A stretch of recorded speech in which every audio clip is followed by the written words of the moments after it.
குக்கு பக்தி YouTube channel நேயர்களுக்கு வணக்கம். நான் உங்கள் லாவண்யா. இன்னைக்கு நம்மோட சிறப்பு விருந்தினராக இணைந்திருப்பவர் ஜோதிடர் வித்தகர் திருக்கோவிலூர் பரணிதரன் அவர்கள் நம்மோட இருக்கிறாங்க. வணக்கம் சார். வணக்கம் சார். இப்போ மிதுன ராசிக்காரங்கள்லாம் இருக்காங்க சார். பொதுவாகவே இவங்களை புத்திசாலி ராசிக்காரங்க அப்படின்னு சொல்லுவாங்க சார். ஆனால் ஒரு சில டைம்ல பார்த்தீங்கன்னா ரொம்பவே டபுள் மைண்டடாக இருப்பாங்க. இது பண்ணுறதா அது பண்ணுறதா ஒரு கிளாரிட்டியே இருக்காது. ஸோ இவங்க எப்படி சார் ஒரு முடிவுக்கு வருவாங்க? இந்த வாரத்துக்கான பலன் இவங்களுக்கு எப்படி இருக்கு? அதோடது அப்படி சொல்லக்கூடாது. அந்த ராசிநாதன் புதன்னாவே புத்திக்காரங்க தான். கம்யூனிகேஷனில் பக்காவாக இருப்பாங்க இவங்க. புரியுங்களா? ஆசிலேஷன் யாருக்குள்ள வரும்? புதன் இன்னொரு பங்கு பாருங்க.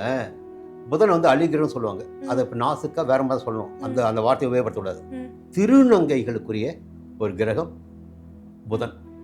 அவர் ஆணும் அல்ல பெண்ணும் அல்ல. அப்போ நீங்க ஆசிலேஷன் சொன்னீங்கல்ல, அப்போ இரண்டு விதமான தன்மையும் அவரிடம் இருக்கும். ஆனா இந்த மிதுன ராசியில் பிறந்தவங்களுக்கு அறிவு என்பது அதிகமாக இருக்கும். புரியுங்களா? படிப்பறிவு, பட்டறிவு, எல்லா அறிவுகளுமே அதிகமாக இருக்கும். அது மட்டுமே அவர்களை வழிநடத்தும். பொதுவாக ஒரு தகவல் சொல்லிடுறேன். மிதுன ராசியிலோ மிதுன லக்னத்திலோ ஒரு ஜாதகர் பிறந்து விட்டால் அவருடைய பின்புலம் என்பதை விட அவருடைய உழைப்பு, அவருடைய முயற்சி, அதுதான் அவரை வாழ்க்கையில் முதலிடத்தில் கொண்டு போய் நிலைநிறுத்தும். பெரிய அளவில் பின்னணி இருக்காது, ஆனால் ஜெயிச்சிடுவார் அவர். சுய உழைப்பாளிகள் மிதுன ராசி தான். அப்படிங்களா? சரி, இந்த வாரம் அவங்களுக்கு எப்படி இருக்கு? திங்கட்கிழமை பிறக்கின்ற போதே அவங்களுடைய ஜென்ம ராசி கொடுத்தா சந்திரன் இருக்கார். அவர்களுக்கு 2ஆம் இடத்த அதிபதி சந்திரன் ஜென்ம ராசிக்குள்ளே இருக்கார். திங்கட்கிழமை, செவ்வாய்க்கிழமை, புதன்கிழமை காலை. இந்த குழப்பவாதிகள் குழப்பத்திற்கு இடம் கொடுக்காமல் செயல்பட வேண்டும். எப்படிங்க? எப்பொழுது ஜென்மராசிக்குள் சந்திரன் இருக்காரோ அவர் மனக்காரங்க இல்லைங்களா? அப்போ குழப்பத்தை ஏற்படுத்துவார்.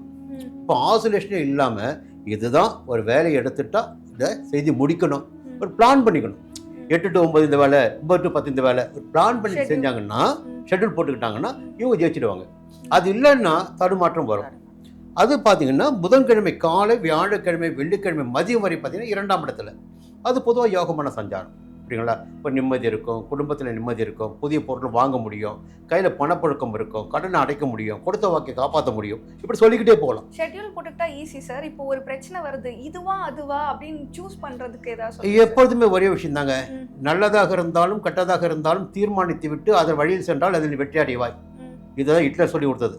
புரியுங்களா? நீ எடுக்கின்ற முடிவு எதுவோ அந்த முடிவில் உறுதியாக நின்று விடு, அதில் உனக்கு வெற்றி கிடைத்து விடும். அதற்குரிய இடம் என்பது நீ தீர்மானிப்பதில் உறுதியாக இருப்பது. ஷெட்யூல் பண்ணிக்கோ. புரியுங்களா? அதை விட்டு நவராது. புரியுங்களா? அடுத்து பார்த்தீங்கன்னா வெள்ளிக்கிழமை மதியம், சனிக்கிழமை, ஞாயிற்றுக்கிழமை 3ஆம் இடத்துல.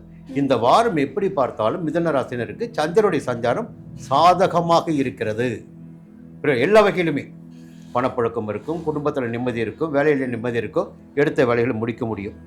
இதற்கு மேலாக ஒரு வலிமையான கிரகம் கேது. இந்த 9 கிரகங்களில் வலிமை மிக்க கிரகம் பார்த்தீங்கன்னா கேது மட்டும்தான். அதுக்கு பிறகுதான் ராகு, அதுக்கு பிறகுதான் சனி. இந்த வலிமைன்னு பார்த்தீங்கன்னா அவர் 3ஆம் இடத்துல சகாயஸ்தானத்தில் இருக்கார். அப்போ பார்த்தீங்கன்னா தைரியமாக செயல்படக்கூடிய நிலை. எதை பற்றியும் கவலை எனக்கு இல்லையா, நான் என்ன வேலையை ஆரம்பிச்சேனோ அதை நான் முடிச்சிடுவேன். என் சொந்த பந்தத்தை பற்றியோ, நட்புகளை பற்றியோ, இல்லை மற்றவர்களை பற்றியோ, எதிரிகளை பற்றியோ எனக்கு கவலை கிடையாது. என்னால் முடியும் என்ற இடத்தை கொடுப்பவர் 3ஆம் இடத்தில் சஞ்சரித்துக் கொண்டிருக்கின்ற கேது. அதுவும் முடியும். எல்லாவற்றுக்கும் மேலாக செவ்வாய் 11ஆம் இடத்தில் வாரத்தின் தொடக்கத்தில் லாபாதிபதி லாபஸ்தானத்தில் ஆட்சியாக சஞ்சரிக்கிறார். வெள்ளிக்கிழமை தான் இடம் மாறுறார். அப்போ வியாழக்கிழமை வரையில் பார்த்தீங்கன்னா எடுக்கின்ற முயற்சிகள் லாபமாகும். ஒரு புதியதாக ஒரு இடம் வாங்க முடியும் இந்த நேரத்தில் உங்களால். செவ்வாய் பூமிக்காரங்க. அப்படிங்களா? ஒரு பெரியவருடைய ஆதரவு கிடைக்கும். இந்த புதனுடைய சஞ்சாரமும் ஒரு புதிய ஒப்பந்தத்துக்கு கையெழுத்து போடுவது போல விஷயங்கள் சாதகமாக இருக்கு. பொதுவாக இந்த வாரம் மிதுன ராசினருக்கு சாதகமான யோகமான வாரமாகவே இருக்கும். நன்மைகளையே அதிகமாக காண முடியும். அப்புறம் இன்னொன்று பார்த்தீங்கன்னா 2ஆம் இடத்துல குரு சஞ்சரிப்பது. அதை விட்டுட்டுமே மிக முக்கியமே குருவுடைய சஞ்சார நிலையில் 2, 5, 7, 9, 11ஆம் இடங்கள், இந்த 5 இடங்களில் சஞ்சரிக்கின்ற போதுதான் குரு யோக பலன்களை கொடுப்பார். அப்போ இத்தனை நாட்களும் 10ஆம் இடத்தில் சஞ்சரித்துக் கொண்டிருக்கின்ற சனியினால் சங்கடப்பட்டு கொண்டிருந்த மிதுன ராசினருக்கு இப்பொழுது அது 10ஆம் இடத்திற்கு குரு பார்வை கிடைக்கிறது. தொழிலில், உத்தியோகத்தில் ஏற்பட்ட பிரச்சனைகள் இனி இல்லாமல் போகும். வியாபாரம் விருத்தியாகும். வேலைக்காக முயற்சிப்பவர்களுக்கு எதிர்பார்த்த வேலை கிடைக்கும். செல்வாக்கு, அந்தஸ்து எல்லாமே உயரும். உடல்நிலை சீராகும். இந்த வாரம் சாதகமான வாரம்.